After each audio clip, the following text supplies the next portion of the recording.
After rain and snow, harvest gets back on track. On this episode of Grow, we talk to growers to see how they're coping with conditions.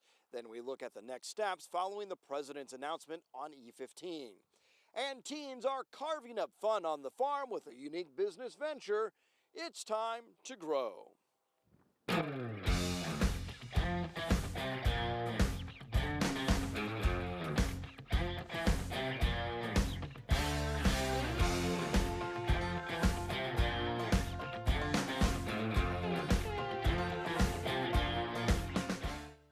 Welcome to the program. It's great to see the grain flowing again as farmers get back in the field, harvest picking up steam. The corn and beans definitely show. Rain, snow, and wind are starting to affect farmers like Alvin Kowalski. It's definitely time to get them out. And that's what he's doing, spending long days on the combine to make up for lost time. Looks like we got a good window here to get things done, so we're going to take advantage of that and hit it as hard as we can. Early in the summer, it looked like drought was creeping back, but that has changed in a big way. It was a good summer as far as rainfall went. It's just on the front side and the back side is the complications. Such is life. I think that's just part of farming. This young farmer works with a neighbor, Artie Moeller, trying to share labor and equipment. It's all about keeping the equipment that you have moving, and if you don't have enough guys to drive everything, then it's technically just capital sitting around. So that's what Artie and I teamed up this spring and decided, if we could grow a bushel of corn for a little less money, that just gives us that much more on the backside.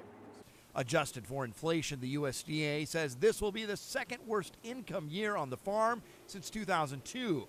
Farm income is about half what it was 6 or 7 years ago. So as combines roll, it's not all about the size of the crop. It's all about what it costs to grow that bushel. It's not how many bushels you actually get. Things are definitely picking up. A week after harvest came to a standstill. The weekly USDA crop progress report showed nearly no activity in the state last week at a time when harvest should be at its peak. The corn crop continues to rate well, with 80% in the good to excellent range. 25% of corn has been harvested, up from 23% the week before, so not much progress there. The same story on soybeans. Farmers we talked to early in the week say it was difficult with all that rain and snow. It feels more like December 15th than it does October 15th out right now, and it looks like it, but... Well, I'm going to say hashtag no harvest 18 right now. We're holding on.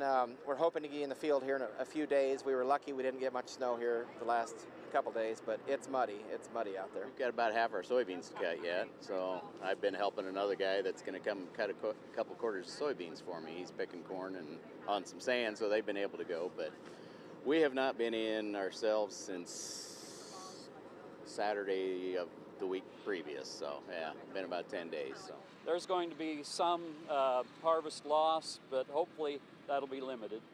You give us 2 weeks, I think most everything will get wrapped up. Farmers urge consumers to use more American ethanol as the president gives those higher blends the green light. And my administration is protecting ethanol. A Nebraska state senator got the news up close.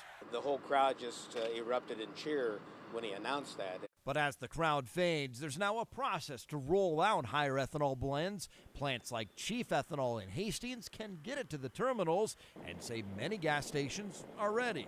For them already to have the infrastructure, the pumps, the tanks and everything, it's already there. So this could be a fairly quick and should be a fairly quick rollout. But some convenience store chains will have to upgrade. It's an expensive proposition for them up front, so there's a big upfront cost. I think the more that we can get some cost share dollars. Groups like the Corn Board can provide money to help gas stations, and farmers are putting the pressure on. You ask your retailer to add E15. Ethanol supporters say it's time to be aggressive, especially given tensions with a major foreign provider of oil. Well, of course, we'd rather buy products from ourselves and from our own Nebraska friends and neighbors instead of buying products from the Middle East. Get threatened by a perceived ally of ours about raising crude oil up to $200 a barrel.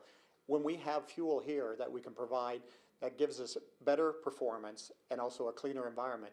An industry trade association says plants like this won't feel the impact for a while, as they're hopeful the bureaucratic process can be done within a matter of months. We need to continue to put the public pressure on to make sure that that indeed happens on a time frame where we don't lose next summer's driving season. The battle isn't over as farmers gear up for a fight with the oil industry, with a public comment period expected. A major Midwest chain plans to expand E15 at the pump. Casey's General Store says it will expand E15 to potentially more than 500 of its locations over the next few years.